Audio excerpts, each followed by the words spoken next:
Hello and welcome to another episode of Erongo Talk. I'm your host, Irene Marie van der Walt, and in today's episode we are joining you from the Two Beards Coffee Roastery in Swakopmund. In today's episode we will be chatting with Anelie Eniola, who is going to tell us about her company Beehive Communications and how she got to starting it. So stay tuned, we'll be right back after this.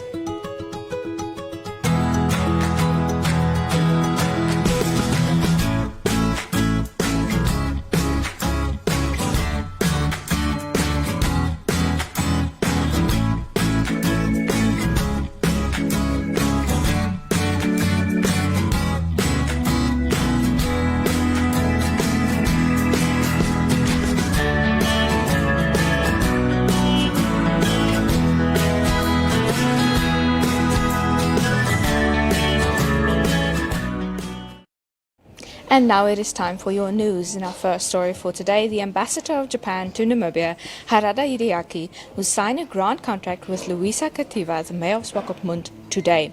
The Japanese embassy said by the way of a media release that the contract in the framework of grant assistance for grassroots human security projects would be signed to sponsor the reconditioning and shipment of 2 recycled ambulances from Japan worth about 250 Namibian dollars. The Rotary Clubs of Swakopmund and Kawasaki North in the vicinity of the Yokohama city initiated the initiative to give a second life to ambulances which are still in good condition but have passed their service life in Japan. Furthermore, the Society for Promotion of Japanese Diplomacy will facilitate liaising with Japanese municipality which will donate the vehicles. In a second story for today, 3 men were arrested over the weekend and faced various charges relating to illegal hunting, trespassing and the possession of game meat without a permit. According to Deputy Commissioner Erastus Ikuyu, the suspects allegedly committed said crimes between the 18th and the 19th of March. Ikuyu said that 4 suspects entered private farms and hunted 1 oryx valued at 5,000 Namibian dollars at a farm in the Omaruru area. The assailants used dogs to hunt without hunting permits or the consent of the farm owners, he said.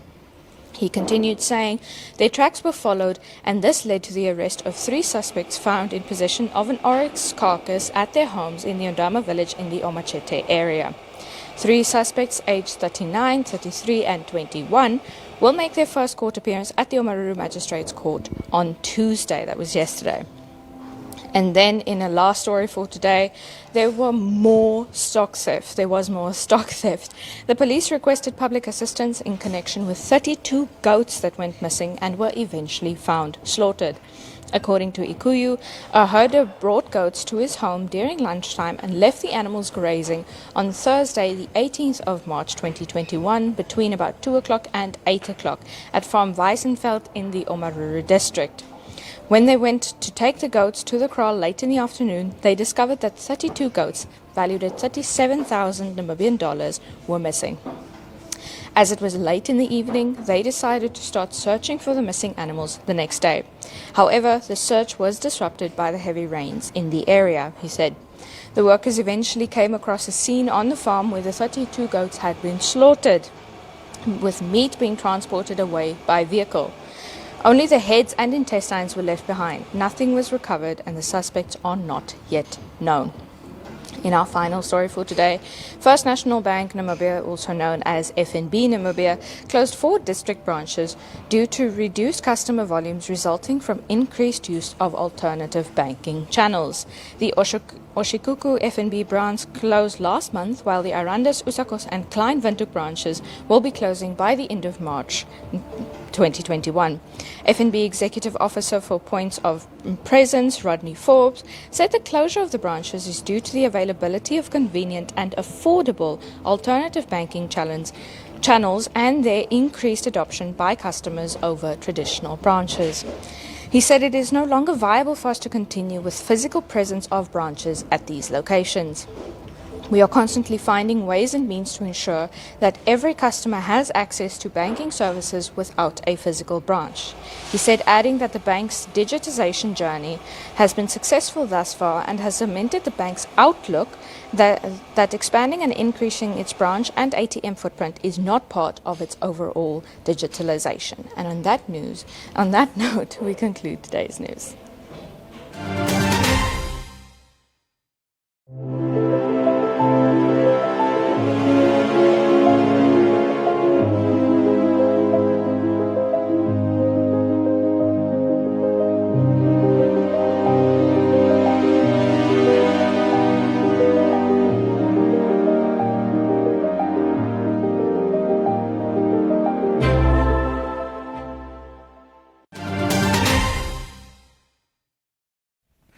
Welcome back to Erongo Talk. Today we chat to Anelie Eniola, the founder of Beehive Communications. How are you, Anelie? I'm great, thank you. How are you doing?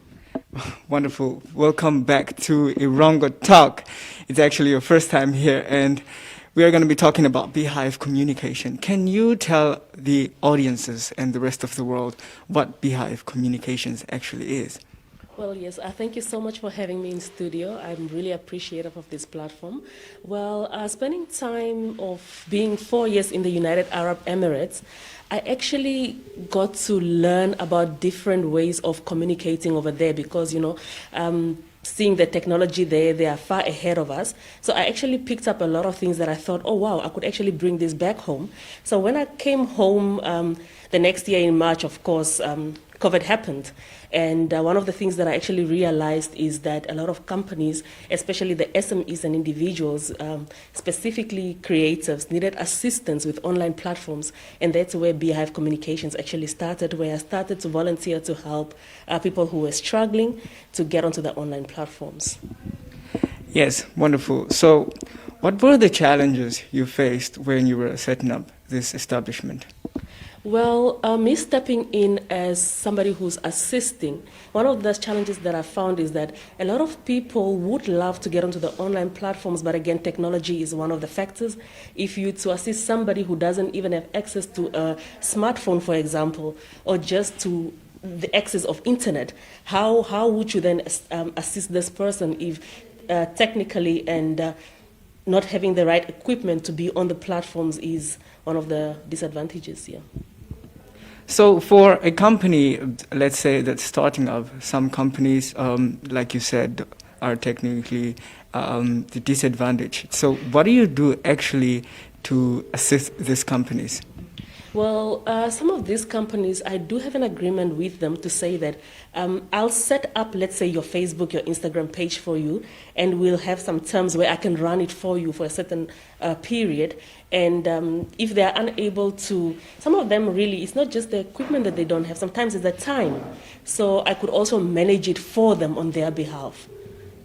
All right, wonderful. So what inspired you to start this type of line of marketing?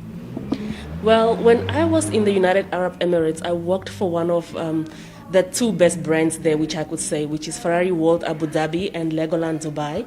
So I just realized the power of branding, and that's really what inspired me to start this and to have my own brand, hopefully to see it being at that stage one day. Yes, so you started last year, okay, and you are still going strong. What do you want to achieve with Beehive Communications in the future? Well, I would love to see myself becoming a training institution as well, where I help young people to overcome the fear of public speaking. I am glad that I see a lot of influencers in Namibia picking up, and we have a few YouTubers, and it's just great to see Namibian content out there, and it's much more easier when one wants to share about our country with people out there. At least you have people who are doing the work, it's just a matter of sharing it.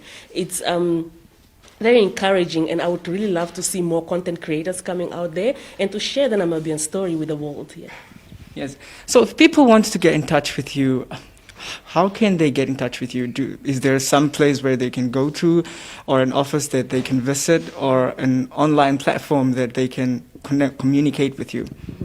Well, on a part-time basis, I am stationed at the Atrium Business at the startup offices where we have shared spaces over there. Alternatively, they can also get hold of me, which is on 081-729-2825, or on Instagram, which is the Beehive Group. All right. Can you just repeat that number? Okay. 081-729-2825.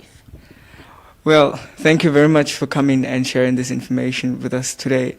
For small SMEs like the one that you have, there are a lot of people trying to start up, but sometimes they fail and then they let go of the dream. Can you give some share or word of advice to them? Well, one thing I've learned is that don't underestimate the power of starting small. We all want the big dream, we all want to achieve the big things.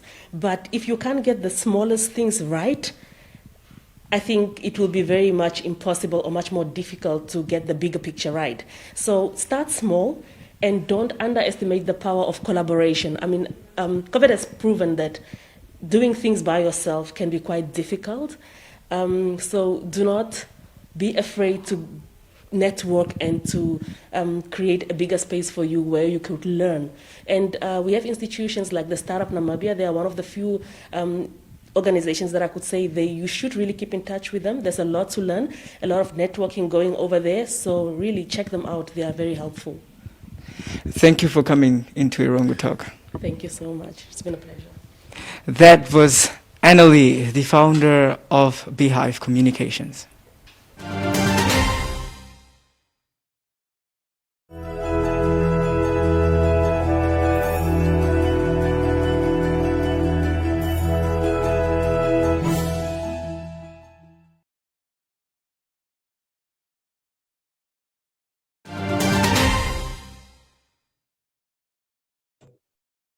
Hi there, welcome back, and thank you that you are still following the series on the leadership flag. We are discussing the fourth letter, discipline, D for discipline. My name is Rowan van Dijk. I am a professional speaker, I'm a leadership trainer, and I'm an author. And this series on the leadership flag comes from my book called Why Great Leaders Are Catalysts, which is available on Amazon if you are interested to read further on the leadership flag. So if you've been following the series up until now, you'll know that we are working through the letters of the word leadership, and we are looking at what each letter means in the characteristics and attributes of a leader. So discipline requires to applying discipline in your team, but moreover, it applies to self-discipline, your discipline as a leader.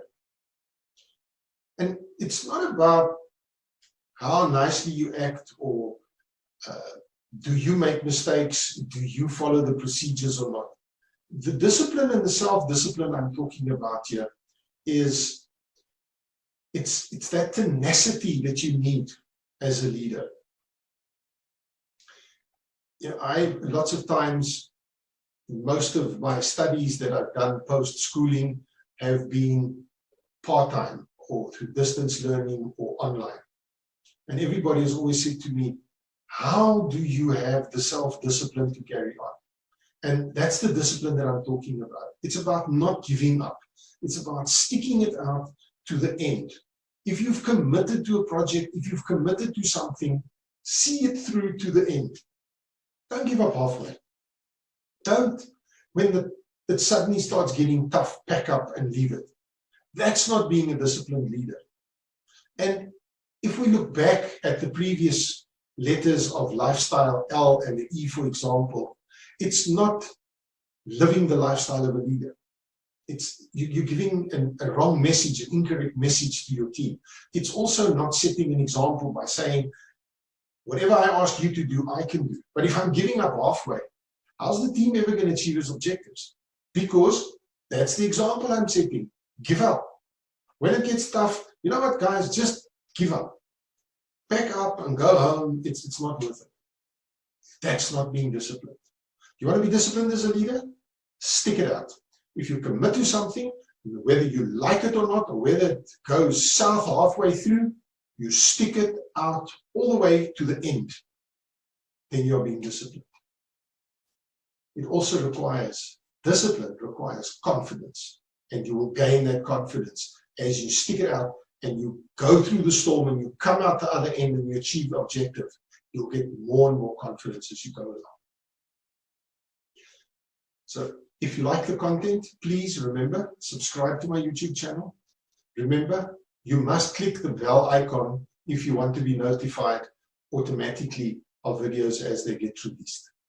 And as I've said before, sharing is caring. Share the heck out of these videos with anybody who you feel can benefit from it. Your social groups, your clubs, your business meetings, wherever you are, any chapters or memberships that you have, share. Make sure that we spread this message. Thank you for watching, and I'll see you back for the next E in leadership.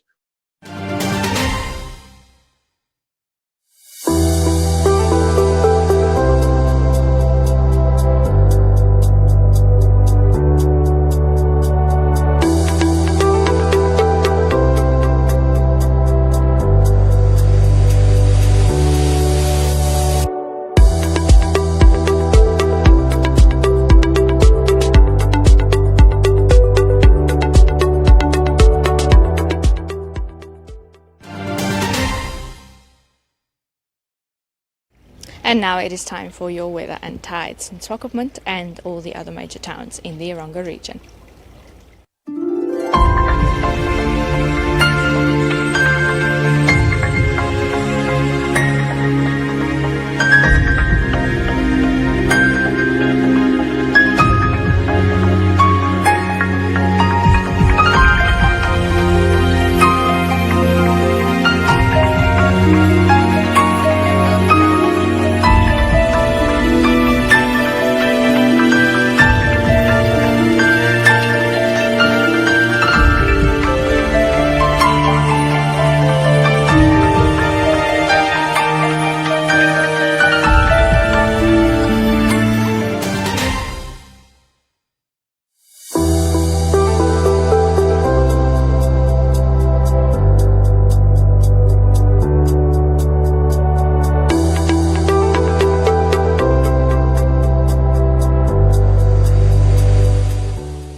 Unfortunately, that brings us to the end of another episode of Erongo Talk. It was wonderful having you with us here at Two Beards and a Saint Coffee Roasteries in Swakopmund. So you don't have to miss us too much until tomorrow, because you can check out our website. That's at www.erongo.com.na. That's www.erongo.com.na for all the stories we discussed earlier and so much more. You can keep an eye out here as well. Just stay up to date on what's happening in the Erongo region. And if you want to stay more up to date, you can also check out our social media. That is Facebook, Twitter, and Instagram. Instagram at Erongo, Twitter at Erongo News, and Facebook Erongo. You can also get in touch with us for advertisement opportunities or to let us know what's happening in your community at 0811 7040. That's 0811 7040. So until we see you again tomorrow at the same time, but a different place, please stay safe, please stay healthy, please sanitize your hands, wear your masks, maintain social distancing, take care of yourselves and take care of each other. We'll see you again tomorrow.